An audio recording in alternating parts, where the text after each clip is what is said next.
Today we played 3 different versions of StarFox, including the newest release. We started with the Super Nintendo version. I can still remember when the original StarFox came out on Super Nintendo. I had just turned 11 and didn't have enough money to buy the game, so I had to wait until Christmas at the end of the year. What do you think of the original game cartridges, Ellie? It's like how we used to play movies. The Super Nintendo didn't have the built-in hardware to support true 3D gameplay, but the game cartridges acted as extensions to the system with custom chipsets. StarFox had one of these custom chips. Yeah, the Super Effects chip. It wasn't until StarFox came along that 3D gameplay was possible on the SNES. Legendary game designer Shigeru Miyamoto was inspired by the Senbon Torii arches in Kyoto during the design phase of the original StarFox. You can see this carry through to even the latest version on Switch 2. While the Super Effects chip did allow a lot of things that weren't possible before, it did have its limitations and drawbacks. For example, most of the video games had about 60 frames or 60 images a second on the Super Nintendo.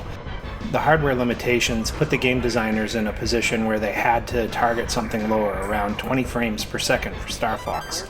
In reality, the game averaged around 10 or 15 frames per second, and during some scenes, the frame rate could dip below 10 frames per second down into the single digits. Yeah, I feel like it made my eyes hurt. To keep things from feeling too choppy, the game designers gave the R-Wing a certain feeling of mass and inertia that minimized the visual feedback limitations.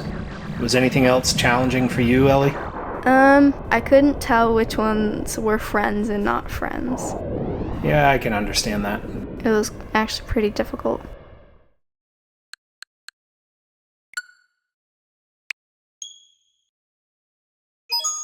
Next we played Nintendo 64, and that version of StarFox. We need your help, StarFox. I thought the little characters were really goofy.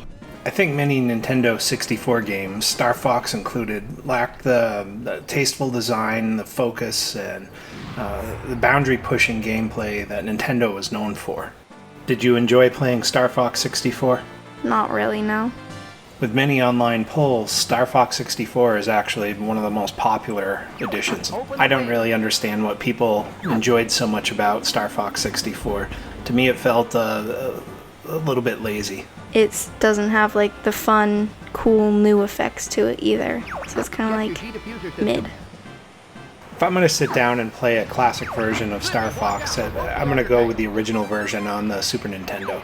The Nintendo 64 version just didn't do it for me. Yeah, considering you've had, 100 more years experience?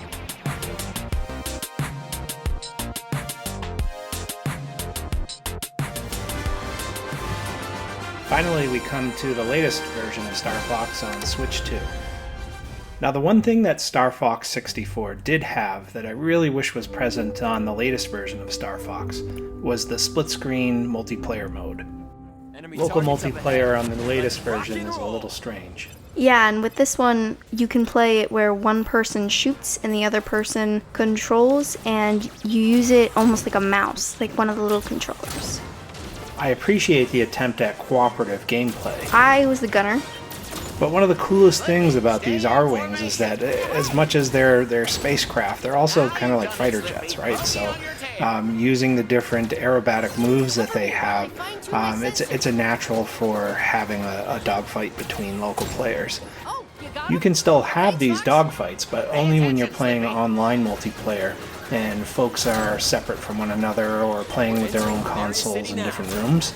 It's just not as fun as having folks in the same room and having that experience with a group of friends or family.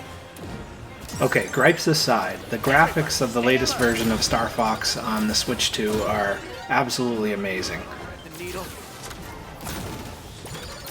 So Ellie, how is playing the latest version of StarFox on the Switch 2 compared to the previous versions that we just played?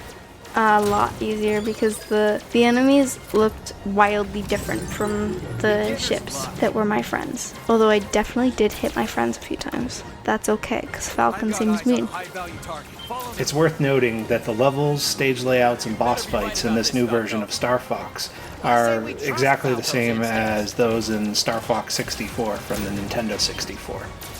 It's not just the new hardware and the graphics engine that makes this game look the way that it does. It's also a return to that original finesse that was present in the original Star Fox on Super Nintendo.